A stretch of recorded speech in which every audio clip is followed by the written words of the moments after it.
नमस्कार दोस्तों, मेरा नाम है विमल सिंह। बालाजी स्टडी अड्डा में आपका स्वागत है। संविधान पर आधारित अलग अलग टॉपिक वाइज हम आपको प्रश्नों की प्रैक्टिस करा रहे हैं। तो इससे पहले हमारा टॉपिक था संघ और उसके राज्य क्षेत्र। यदि वीडियो नहीं देखा है, साइड में आई बटन में पिछला वाला वीडियो आपको जो है वो मिल जाएगा।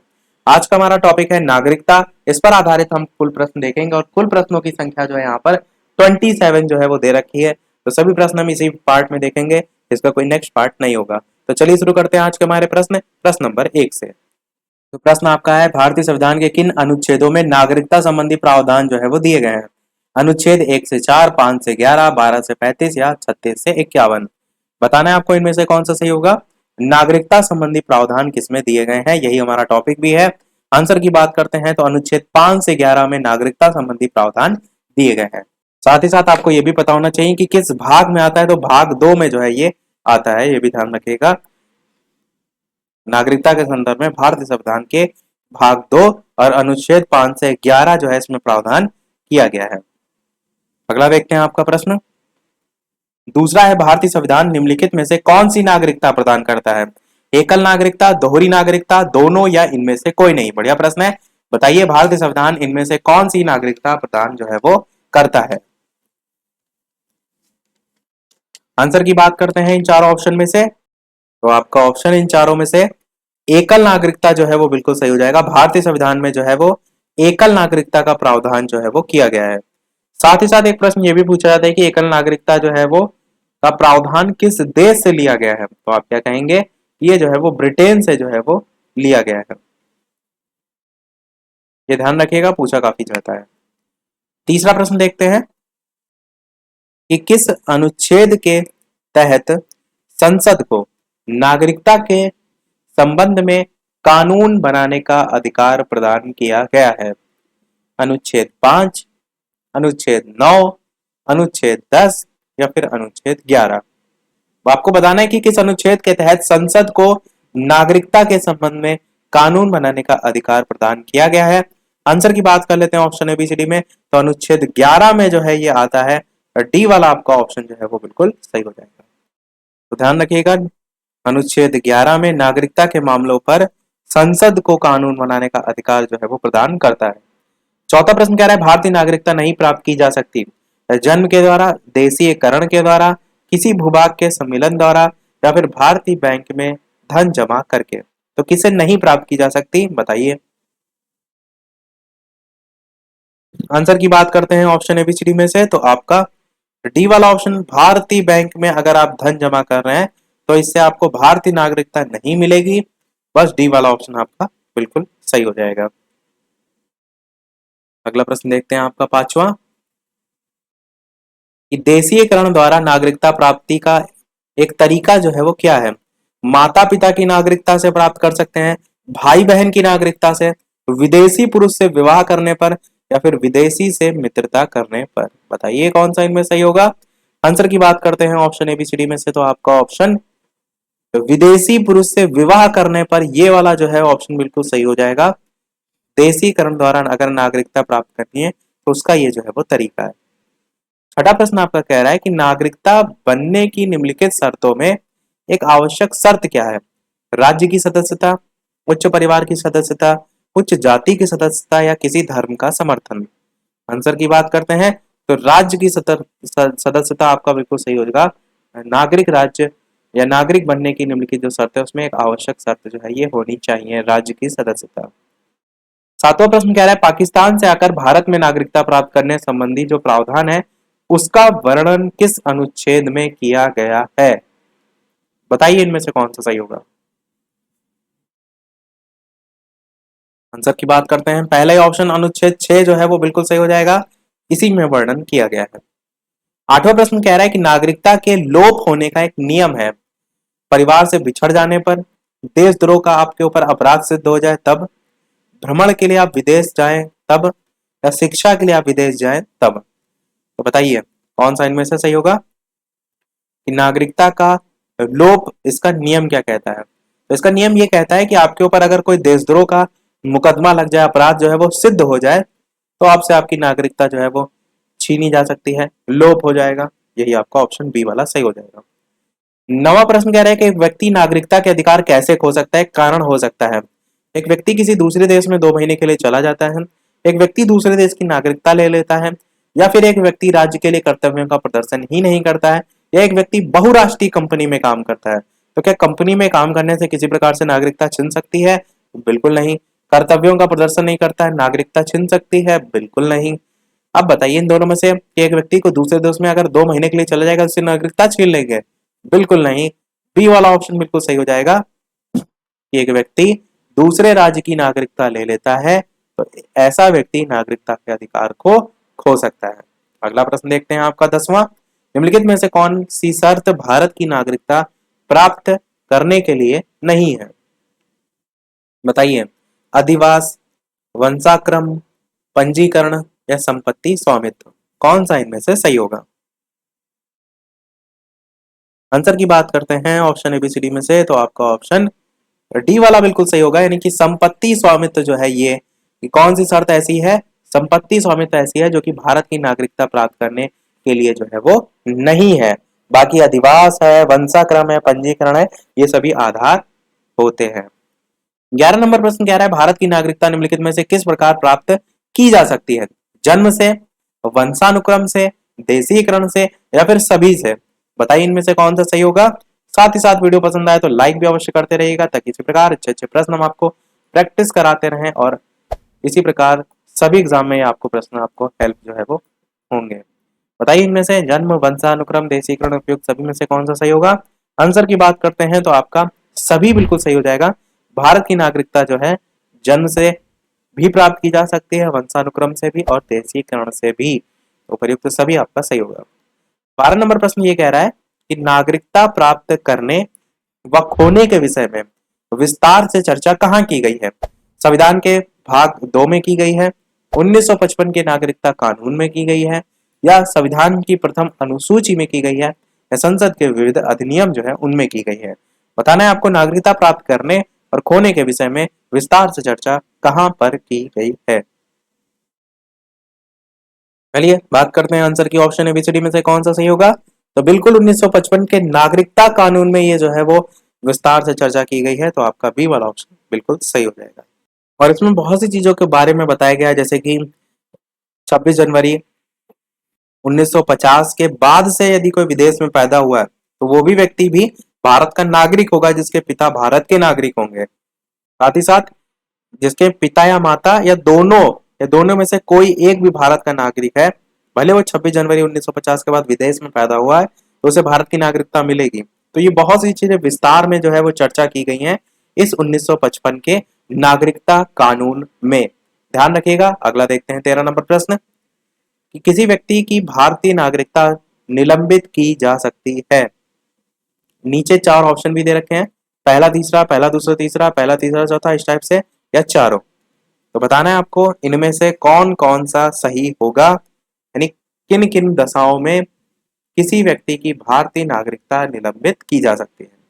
सबसे पहले तो आंसर की बात करते हैं तो सी वाला ऑप्शन होगा, यानी पहला तीसरा चौथा आपका सही होगा। तो पहला भी सही है, तीसरा भी सही है, चौथा भी सही है।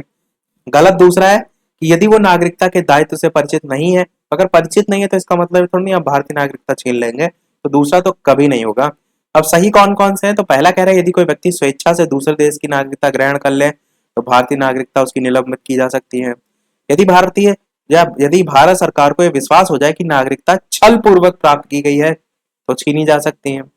यदि कोई व्यक्ति जन्म से देश का नागरिक है किंतु किसी राष्ट्र विदेशी राष्ट्र से युद्ध के दौरान वह शत्रु की सहायता पहुंचाने की जो गतिविधियां उसमें लिप्त पाया जाता है तो वो भी उसकी नागरिकता निलंबित की जा सकती है। 14 नंबर प्रश्न है कि नागरिकता संशोधन अधिनियम 1992 के अनुसार बताना है आपको, 2 ऑप्शन यहाँ दे रखे हैं, 2 ऑप्शन नीचे दे रखे हैं, कौन कौन सा जो है वो कौन सा सिंगल इसमें से एक सही होगा, क्योंकि इसके बाद ऑप्शन नहीं है। तो किसी भी बच्चे को भारत में जन्म लेने के कारण स्वतः भारतीय नागरिकता नहीं दी जाएगी, गलत है, नहीं दी जाएगी यहाँ पर लिखा है। भारतीय पुरुष से विवाह करने वाली विदेशी महिला को भारतीय नागरिकता प्राप्त करने का अधिकार मिला, बिल्कुल नहीं मिला। सी ऑप्शन है कि भारत के बाहर पैदा होने वाले बच्चे को यदि उसकी मां भारतीय है तो उसे भारतीय नागरिकता प्राप्त होगी। यही मैंने अभी बताया भी था, ये प्रावधान होता है इसमें। तो ये प्रावधान किसमें किया गया है? ये प्रावधान आपका नागरिकता संशोधन अधिनियम 1992 1992 के अनुसार जो है वो है। तो आपका सी वाला ऑप्शन यहाँ पर सही होगा। 15 नंबर प्रश्न कह रहा है कितने वर्षों तक लगातार बाहर रहने पर नागरिकता समाप्त हो जाती है। बहुत ही बढ़िया प्रश्न है, बताइए इन चारों ऑप्शन में से कौन सा सही होगा। 3 वर्ष, 5 वर्ष, 7 वर्ष, 9 वर्ष, कितने वर्षों तक अगर आप बाहर रहे तो नागरिकता आपकी समाप्त हो जाएगी। चलिए बात करते हैं आंसर की ऑप्शन एबीसीडी में। तो 7 वर्ष बिल्कुल जो है आपका सही हो जाएगा, तो ध्यान रखिएगा, अच्छा प्रश्न है। 16 नंबर प्रश्न ये कह रहा है कि ऐसे सभी व्यक्ति जो डैश या उसके पश्चात भारत में जन्म ग्रहण किया हो उन्हें जन्मजात भारतीय नागरिक जो है वो समझा जाएगा। तो बताइए इनमें से कौन सा समय, सन, तारीख जो है वो सही होगी। तो ऑप्शन एबीसीडी में से आंसर की बात कर लेते हैं। आपका ऑप्शन सी वाला यहाँ पर बिल्कुल सही हो जाएगा, यानी कि 26 जनवरी 1950 आपका बिल्कुल जो है वो सही हो जाएगा। 17 नंबर प्रश्न ये कह रहा है निम्न में से किस स्थिति में किसी भारतीय व्यक्ति की भारतीय नागरिकता समाप्त हो सकती है। त्यागने पर, या फिर पर्यावसन पर, वंचित किए जाने पर, या फिर सभी। किस स्थिति में किसी भारतीय व्यक्ति की जो भारतीय नागरिकता है वो समाप्त हो सकती है, तो बताइए इनमें से कौन सा सही होगा। तो आप क्या कहेंगे, चाहे वो त्याग दे तब भी समाप्त हो जाएगी, पर्यावसन हो, चाहे वंचित किया जाए, सभी कारण हो जाएंगे, उपर्युक्त सभी आपका सही होगा। अगला प्रश्न देखते हैं आपका 18 कि निम्न में से किस स्थिति में किसी व्यक्ति को भारतीय नागरिकता से वंचित जो है वो नहीं किया जा सकता। बताइए निर्वाचन के दौरान, आपातकाल के दौरान, युद्ध के दौरान, या सभी। कौन सा इनमें से सही होगा ये आपको बताना है। आंसर की बात करते हैं तो किसी भी व्यक्ति को भारतीय नागरिकता से वंचित आप नहीं कर सकते हैं, चाहे वो निर्वाचन चल रहा हो, चाहे वो आपातकाल हो, चाहे वो युद्ध हो, उपर्युक्त सभी आपका बिल्कुल सही हो जाएगा। देखिए आपातकाल और युद्ध तो आप लगा लेते हैं, पर निर्वाचन भी ध्यान रखिएगा, निर्वाचन में इतनी सख्ती है कि किसी व्यक्ति को भारतीय नागरिकता से वंचित नहीं किया जा सकता। अगला प्रश्न कह रहा है 19 नंबर की भारतीय संविधान में नागरिकता के प्रावधान कब लागू हुए। 1950, 1949, 1951, 1952, बताइए कौन सा सही होगा। आंसर की बात करते हैं ऑप्शन एबीसीडी में से कौन सा सही होगा। तो 1949 आपका बी वाला ऑप्शन जो है वो बिल्कुल सही हो जाएगा। 20 नंबर प्रश्न कह रहा है भारतीय संविधान के अंतर्गत भारत के जो नागरिक हैं उनको वे कौन से अधिकार प्राप्त हैं जो गैर नागरिकों को नहीं प्राप्त हैं।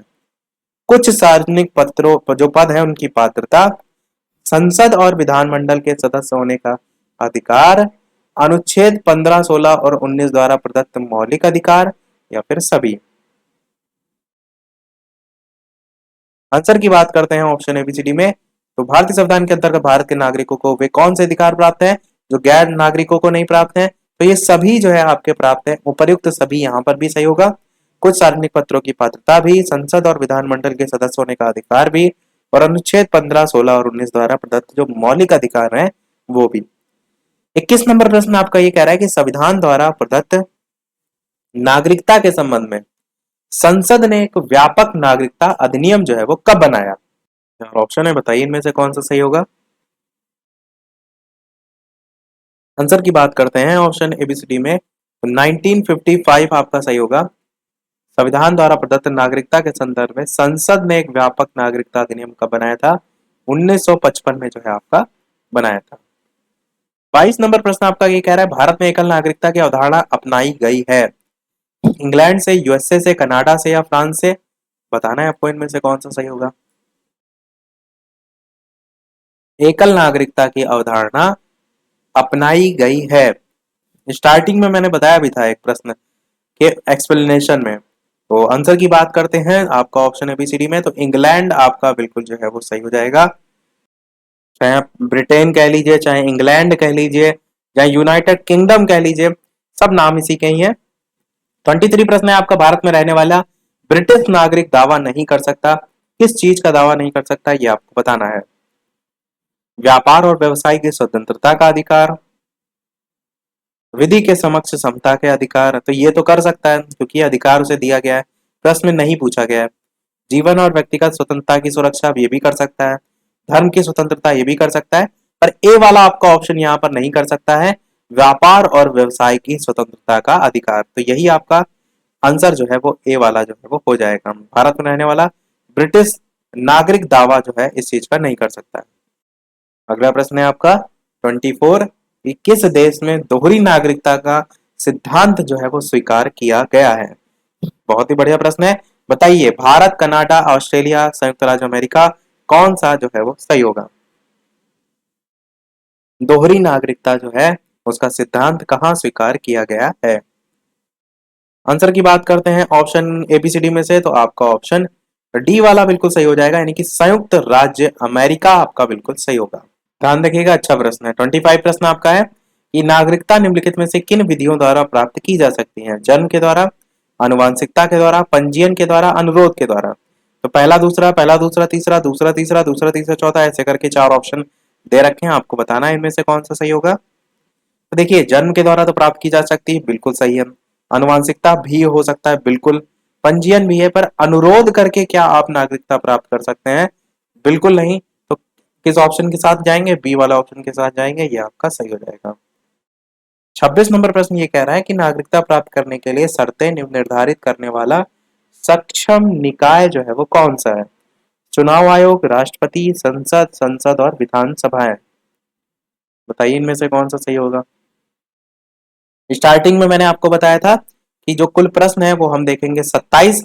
ये हमारा सेकंड लास्ट प्रश्न है, क्योंकि इसके बाद लास्ट प्रश्न देखेंगे और एक प्रश्न हम उसके बाद वाला जो चैप्टर है उससे भी पूछेंगे। तो आंसर की बात करते हैं, नागरिकता प्राप्त करने के लिए शर्तें निर्धारित करने वाला सक्षम निकाय कौन सा है, तो आपका ऑप्शन संसद जो है वो बिल्कुल सही हो जाएगा। संसद जो है ये निर्धारण का कार्य करता है। अब देखते हैं वो प्रश्न, जैसे कि सभी वीडियो में हम आपसे नहीं इसके बाद पूछेंगे। ये तो हमारा लास्ट प्रश्न है 27। तो 27 प्रश्न देखते हैं, इस वीडियो का लास्ट प्रश्न। और वीडियो भी तक आपने लाइक ना किया हो, सभी लोग वीडियो को लाइक कर दीजिएगा। चैनल पर नए हो सब्सक्राइब करके बगल में नोटिफिकेशन बेल है, इसे भी आप ऑन कर लीजिएगा ताकि कोई वीडियो आपसे मिस ना हो। साथ ही साथ टेलीग्राम चैनल से ना जुड़े हो तो बालाजी स्टडी अड्डा सर्च करके भी टेलीग्राम से जुड़ सकते हैं। और यदि आप फेसबुक इंस्टाग्राम से नहीं जुड़े हैं तो वो भी आपको अबाउट सेक्शन में लिंक मिल जाएगी, वहां से जुड़ सकते हैं।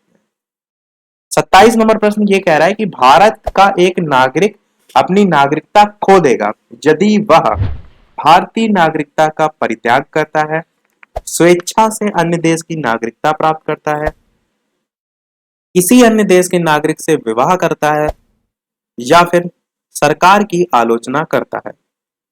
तो बताना है आपको यहां पर कौन कौन से कूट जो है वो सही होंगे। पहला दूसरा तीसरा, दूसरा तीसरा चौथा, केवल पहला दूसरा, या केवल पहला चौथा। आंसर की बात करते हैं ऑप्शन एबीसीडी में से, तो भारत का नागरिक अपनी नागरिकता खो देगा यदि वह भारतीय नागरिकता का परित्याग कर दे, तो बिल्कुल खो देगा, पहला बिल्कुल सही है। स्वेच्छा से यानी अपनी इच्छा से अन्य देश की नागरिकता प्राप्त कर ले तो भी आपका खो देगा, दूसरा भी सही है। किसी अन्य देश के नागरिक से विवाह कर ले तो नागरिकता नहीं खोती है, तीसरा नहीं होगा। सरकार की आलोचना करता है तब भी नहीं आएगा, आलोचना से नागरिकता नहीं छीन सकते, तो सी वाले ऑप्शन के साथ आप जाएंगे, केवल पहला और दूसरा। तो यही आपका जो है वो बिल्कुल सही हो जाएगा। अब वो प्रश्न, जैसा कि सभी वीडियो में हम आपसे एक ना एक प्रश्न पूछते हैं, इसके बाद जो हमारा चैप्टर है वो है मूल अधिकार। देखिए, हम अलग अलग टॉपिक को लेकर चल रहे हैं, अगर अच्छे से आप तैयारी कर लेंगे तो यहाँ से डेफिनेटली कोई भी एग्जाम की तैयारी आप कर रहे हो संविधान पूछा ही जाना है, तो आप प्रश्नों को साथ साथ में याद भी करते चलिएगा। तो प्रश्न आपका इसके बाद वाले चैप्टर से, जिसका आंसर आपको वीडियो के मेन कमेंट में बताना है कि मौलिक अधिकार संविधान के किस भाग में वर्णित है, भाग 2, भाग 3, भाग 4 या भाग 6। एबीसीडी में से कौन सा सही होगा, अपना आंसर वीडियो के मेन कमेंट में टाइप करके बताइएगा। लाइव टाइमिंग 2 है, दोपहर के 3 बजे, शाम के 8 बजे, तो लाइव आकर भी वीडियो आप देख सकते हैं। इससे पहले के प्रश्न ना देखे हो वीडियो में जाकर देख सकते हैं, प्लेलिस्ट में जाकर देख सकते हैं। तो चलिए मिलते हैं फिर अगले वीडियो में नए टॉपिक के साथ, तब तक के लिए नमस्कार, थैंक यू फॉर वॉचिंग।